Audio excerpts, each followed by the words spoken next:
So my first morning in Iowa, I was supposed to go to this stand right here. So basically, there's a couple different spots we could hunt. I think there's a stand right here. I was supposed to go into this stand. That was supposed to be the best stand for the win that day. And I was going to walk up this edge and then find a creek and then walk to that stand. Well, it's pitch dark.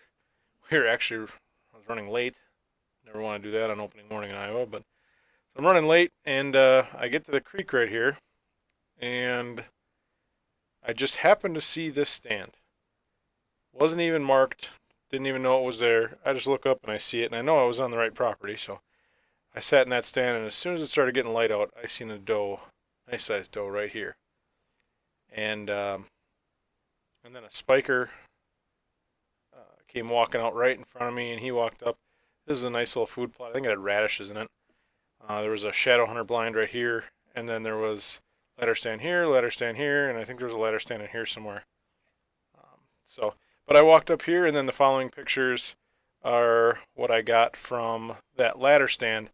And then at I think it was 8 o'clock, all the deer just kind of walked off. They didn't clear the field or nothing. They just all walked off.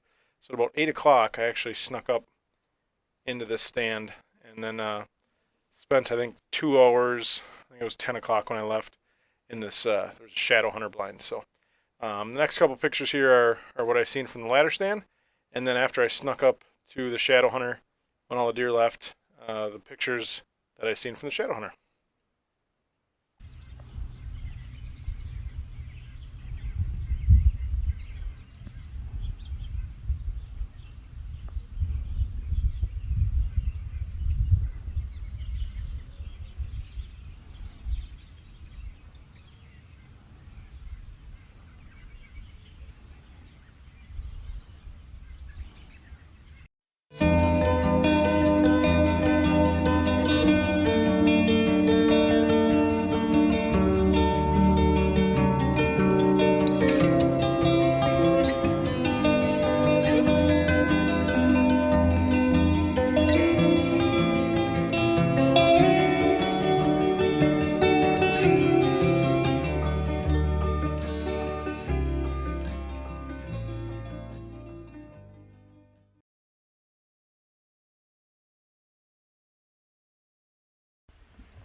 So Saturday morning, after I was done sitting in the shadow hunter that I moved up to from this ladder stand after all the deer left the field, um, I did walk out down this line again. My truck was parked right here. I jumped something that sounded like it had horns right in here somewhere. I could hear what sounded like the horns bouncing off all these cedars. This is just all cedars here.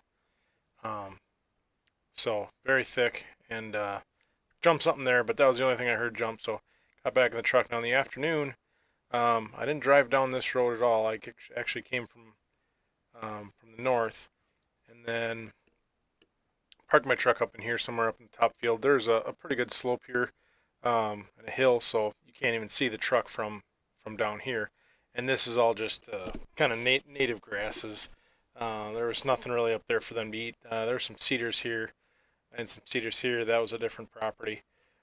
So basically, I just walked through. They got a mowed path. Walked through, and then I walked right down the edge of this. This is pretty much the crest of the hill. Is right down this line, and walked around to the blind.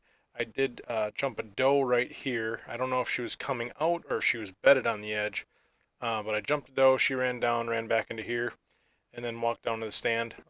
Within, I didn't even actually. I didn't even have the windows open. I opened the window and I seen deer up walking across up here already at like I think it was like 1:30 in the afternoon.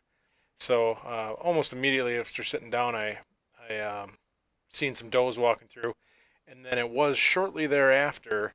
All of a sudden, like 5 does came piling out, and then I had a nice buck that I have some pictures of that I'll show you here in a second. A nice 8 pointer, probably like 115, 120-ish score came out, and then a big 7 pointer came out that I guess is really old, but doesn't score enough to meet what the guide service wanted. So he walked 10 yards underneath me. I got a video of that I'll show you. But allegedly, I guess there's some cell cameras down here, and there were some people trespassing down here, and it seems like it was forcing some of the deer to come out. They all ran into here. Um, some of the bucks I did not see again, but then I did see a very large deer that ran across here at 3 or 3:30 and went down into here, and all the deer that started going into here earlier, they started filtering back out into this field. Um, and I waited, and I was just hoping that big one would come back out, and eventually he did. And the video is kind of like I just set the camera in the corner and let it play. I kind of had it half zoomed in.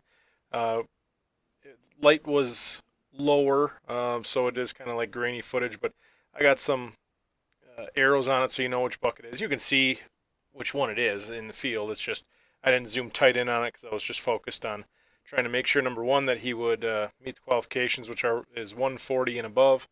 Um, and by the time that I convinced myself that he was 140, you'll see in the video he ends up walking away a little bit farther away, but we do get a shot off on him, and I was able to harvest them. So I'm going to show you some pictures from earlier in the afternoon, and then it'll filter right into the video of me shooting my 147 and 5/8, I believe it was. 12 pointer. It's a 10-point frame, and then it had two kickers off the base that were over an inch, so they both count. So enjoy the pictures, and then I got the buck coming out and gets shot on him, and he ends up falling just off the left side of the screen. So I don't got him falling, but I had him in the scope for a follow-up shot, and it was antlers, legs, and then he was down in the tall grass. So enjoy the pictures and some of the videos I got, and then we'll go on to day 2, where it was also exciting.